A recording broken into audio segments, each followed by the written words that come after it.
ఎన్నికలలో వెళ్ళి ఓట్లు అడిగితే ప్రజలు ఓట్లేయరు అన్న సంగతి ఆయనకు తెలుసు. కాబట్టి ఎన్నికలలో ఎలాగైనా గెలవాలి అన్న ఆరాటంతో ఆయన చేస్తా ఉన్న మోసాలను మనం ఇంకా చూస్తా ఉన్నాం. ఆయన చేస్తా ఉన్న అన్యాయాలను చూస్తా ఉన్నాం.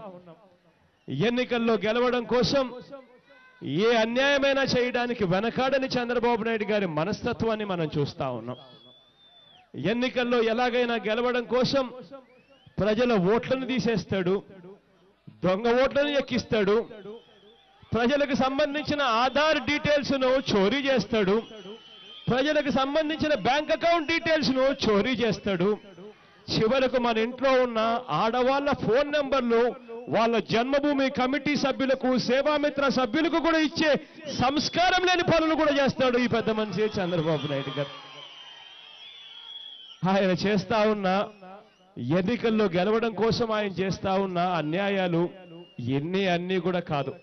చివరికి ఎన్నికల్లో గెలవడం కోసం బలమైన ప్రత్యర్థులను ఏ రకంగా నీరు గార్చాలి అని దిక్కుమాలిన ఆలోచనలు చేస్తూ ఏకంగా హత్య రాజకీయాలకు కూడా తెరలేపుతా ఉన్నాడు ఈ పెద్ద మనిషి చంద్రబాబు నాయుడు గారు. ఈ పెద్ద మనిషే ఇన్ని అన్యాయాలు చేస్తాడు. ఈ పెద్ద మనిషే ఒక గజ దొంగలా, ఒక బందిపోటులా రాష్ట్రాన్ని అడ్డగోలుగా దోచేస్తాడు ఈ పెద్ద మనిషి. అన్ని అన్యాయాలు ఈ పెద్ద మనిషే చేసి ఈ పెద్ద మనిషి మాత్రం ఎదుటివారి మీద నెపాన్ని నెట్టేస్తూ దొంగే దొంగ దొంగ దొంగ దొంగ దొంగ దొంగ అన్నట్టుగా మాట్లాడుతా ఉన్న నైజాన్ని కూడా చూస్తా ఉన్నాం. మీ అందరితో కూడా నేను ఒకటే చెప్తా ఉన్నా, మరో 20 రోజుల్లో ఇటువంటి కట్టుకథలు ఇంకా చాలా కనిపిస్తాయి. మరో 20 రోజుల్లో ఇటువంటి అన్యాయమైన సినిమాలు ఇంకా చాలా చాలా చూపిస్తారు.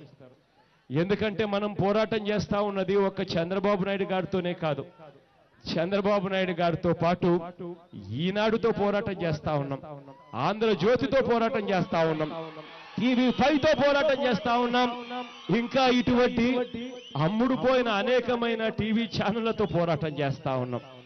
వీళ్ళంతా కూడా ఈ 20 రోజుల్లో చేయబోయేది ఏమిటో తెలుసా?